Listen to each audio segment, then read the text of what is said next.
The wind carried the smell of dust and whiskey that night. A half-dead lantern swung on a broken post, throwing weak yellow light across the riverbank. Clara May's breath came sharp, panicked, as the coarse rope bit into her wrists. Her stepfather, Jed Cormack, boots sinking deep in the dirt, spat tobacco juice into the weeds. "You think you can walk away from me?" His voice cracked like a whip. Clara didn't answer.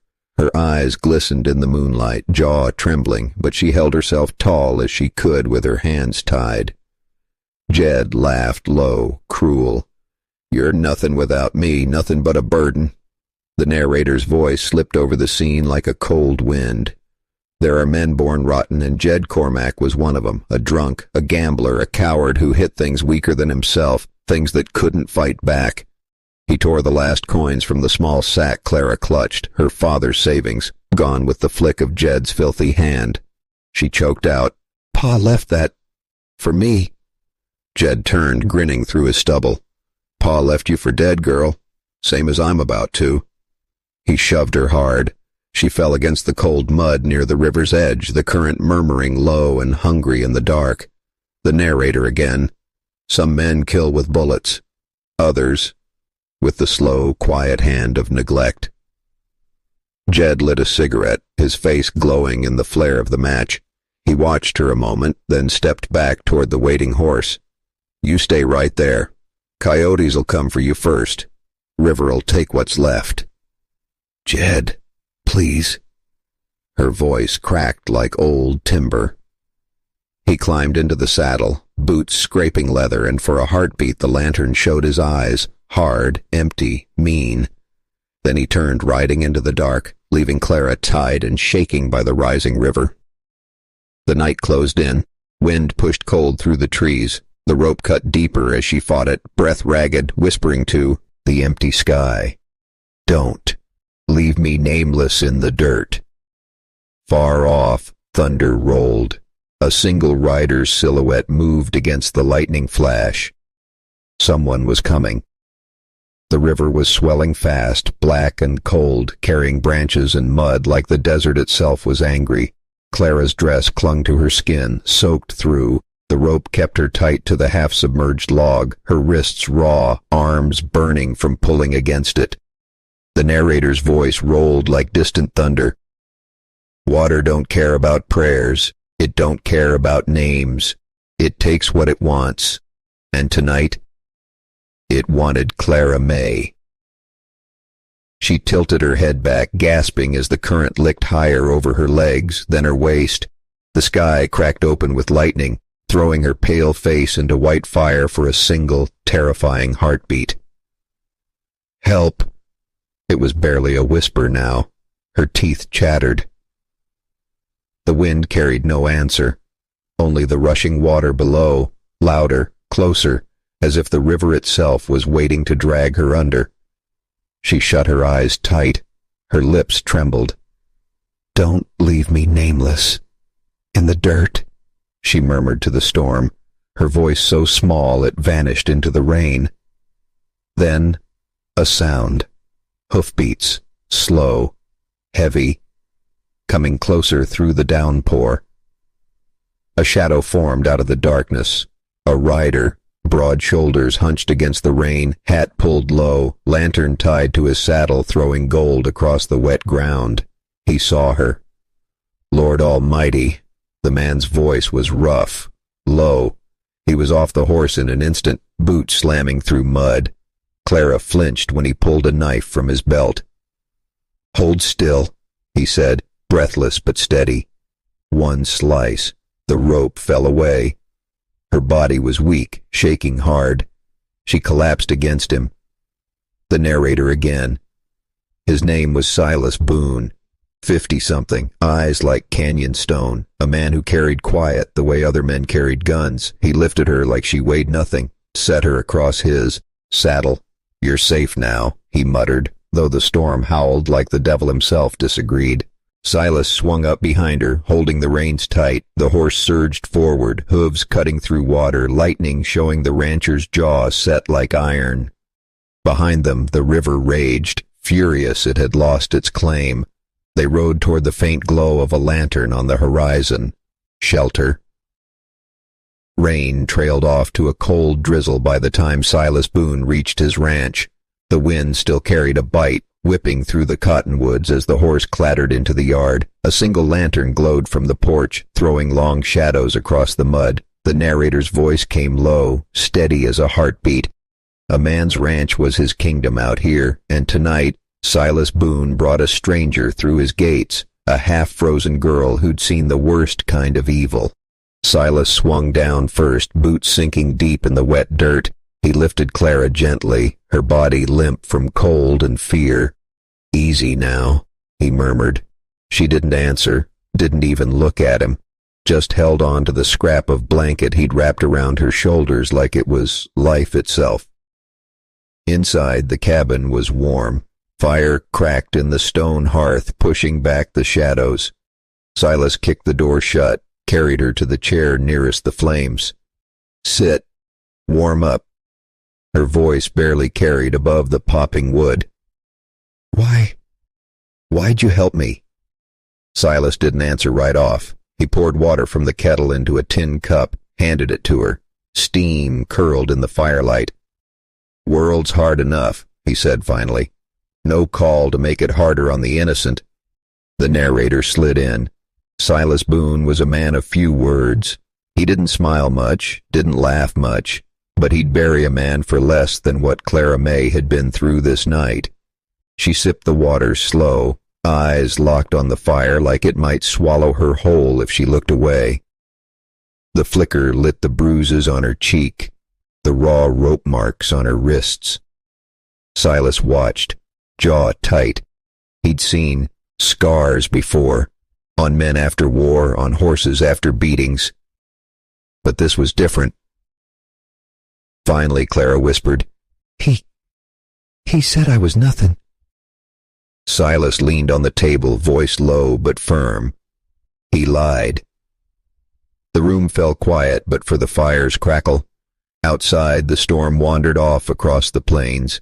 Inside, for the first time that night, there was a little bit of safety. Morning came hard and cold. Sunlight spilled across the town's single dusty street, lighting up the crooked signs, the sagging porches, the broken boards creaking in the wind. The narrator's voice slid in, heavy as a funeral bell. Every storm leaves wreckage, and some wreckage comes looking for blood when the sun comes up. Jed Cormack rode in slow, one hand on the reins, the other clutching a whiskey bottle. His horse was restless, snorting, hooves tossing dust into the dry air. Folks scattered when they saw him, mothers pulling kids off the street, shopkeepers freezing in doorways. Jed's eyes were mean, red-rimmed from drink. He leaned in his saddle, scanning the street like a vulture circling bone. "Where's the girl?" he barked at no one in particular. His voice cracked the air like a whip. No answer, just the wind through the shutters. Then he saw him. Silas Boone, broad-shouldered, coat dusty, was walking out of the mercantile with a sack of feed slung over one arm. He looked up slow, calm, those canyon stone eyes meeting Jed's across the empty street.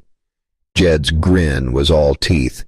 "You got something belongs to me, Boone." Silas didn't flinch. "Girl ain't a thing to belong." People peeked through windows now. A pair of old men on the bench outside the saloon stopped their cards mid-play. Jed swung down from his horse, boots hitting dirt with a thud. He staggered closer, bottle still in his hand. "She's mine. Always will be." Silas set the sack on the porch rail, turned to face him square. "Not tonight. Not ever again." For a heartbeat, there was only the wind. A dog barked far off. Jed spat into the dust. "You think you can hide her from me? From what's coming?" Silas stepped closer, voice steady as iron. "She's under my roof now. You try that roof, you'll find lead waiting for you." Jed stared, hate boiling in his eyes, but he backed toward his horse. "This ain't done," he growled, swinging into the saddle. "Not by a long shot." He rode off slow, dust curling after him like smoke from a fuse not yet lit. The town was quieter now, the echoes of Jed's boots fading into the heat-hazed streets. Inside Silas's cabin, Clara May sat near the fire, hands wrapped around the tin cup he had poured her, staring at the flames as if they might burn away the fear lodged in her chest. The narrator's voice cut through the smoke-scented room. Some men are meant to deliver justice. Some carry it in the law, some in their hands. And out here, Sheriff Elias Turner was a man who carried it straight. The sheriff arrived late that afternoon riding a dark horse that moved like a shadow, hat pulled low, coat flapping against his knees, boots scuffed and heavy with dust. He dismounted in front of the cabin, eyes sweeping the yard with careful patience. "Silas Boone?" His voice was gravel and authority. "That's me," Silas said, standing jaw tight. "You here for the girl?" Sheriff Turner nodded. "I heard the story on the wind. Stepdad causing trouble again?" Clara flinched at the word, rubbing her bruised arm under the blanket. Her voice was soft, trembling. He left me. By the river." The sheriff's gaze sharpened. "Son of a—" He cleared his throat. "He won't get away with it this time. Law don't move fast in these parts, but it moves sure." Silas exhaled slowly, rubbing his hands over his face. "I just want her safe." The sheriff stepped closer to the firelight, eyes on Clara. "You're safe now, miss. Ain't no man's shadow will touch you while I'm around." The narrator added a quiet note of hope. In a land ruled by dust and gun smoke, sometimes it takes a single man to remind the world there's law left, and sometimes that law is enough to make a difference. Outside, Jed Cormack lingered near the edge of town, half hidden behind a water trough. His eyes burned, fists clenched, his whiskey bottle swinging at his side. He was a storm yet to strike, a shadow waiting for the night. Inside, Clara felt the first small relief. She let the warmth of the fire seep into her bones, the sound of the sheriff's calm voice promising a chance at justice. "Will he come back?" she whispered, almost to herself. Sheriff Turner's voice was steady, certain. "Men like him, always. But the law rides faster than a drunken fury." Silas set a hand on her shoulder, silent but steady. The tension in her body eased a fraction, as if the promise of law had planted the first seed of safety in a long, cruel world. Night fell like a blanket soaked in smoke and blood. The moon hid behind heavy clouds, leaving the ranch in near darkness.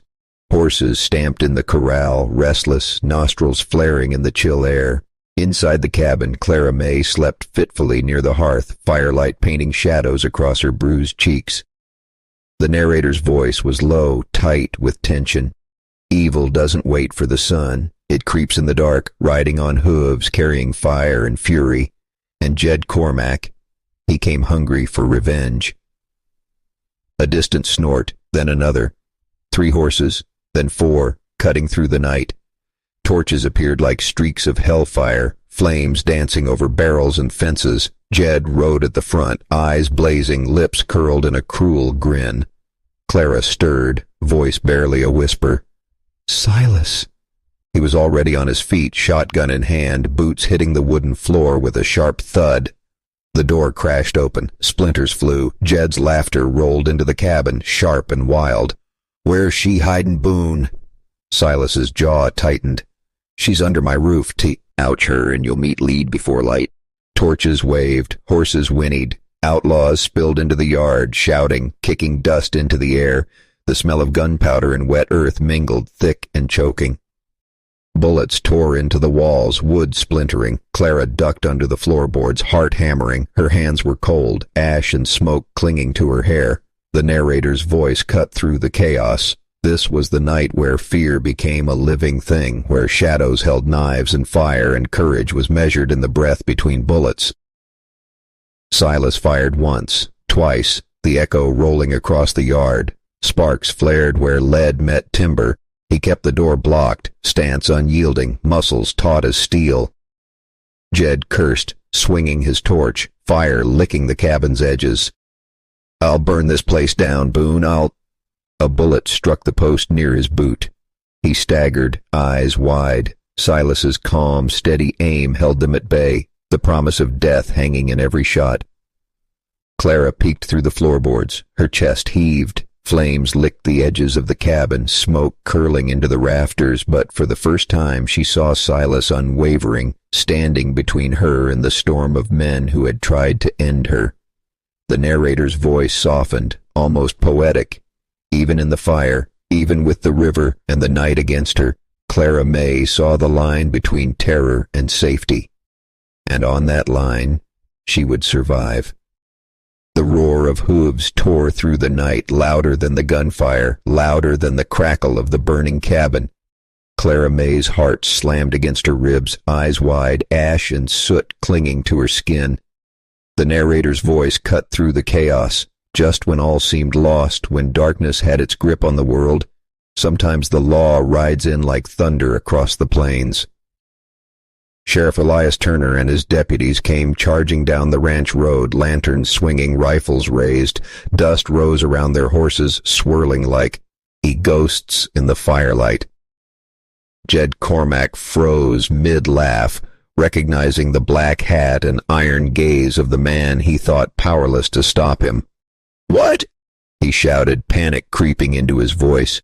Silas Boone didn't wait. He pushed back against the cabin door, keeping Jed and his gang pinned as bullets sang through the night. Sparks flew where lead met timber. The narrator spoke again, voice steady, cinematic.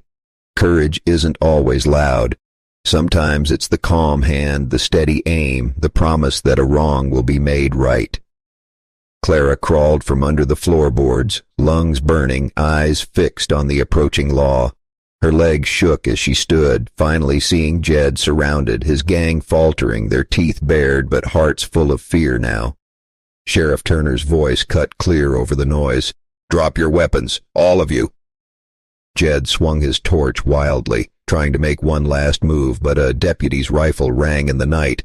Sparks danced across his boots, and he fell back, hissing curses. One by one, the gang surrendered. Chains were slapped onto wrists, and the night's terror began to shrink under the weight of justice. Jed roared, furious, as the deputies dragged him toward the waiting horses. Silas lowered his shotgun, muscles relaxing, shoulders sagging in exhaustion.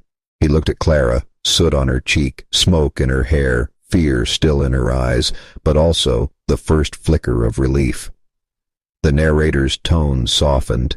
Sometimes it takes the roar of justice to remind the world that there is a line. That evil, no matter how loud, cannot outrun the law. Clara's voice trembled, barely audible. "It's over?" Silas set a hand on her shoulder, steady and grounding. "For tonight, yes, you're safe." The fire outside hissed as rain began to fall, cooling the ashes, washing away the night's terror. For the first time, Clara May could breathe. The law had arrived, and the darkness was retreating.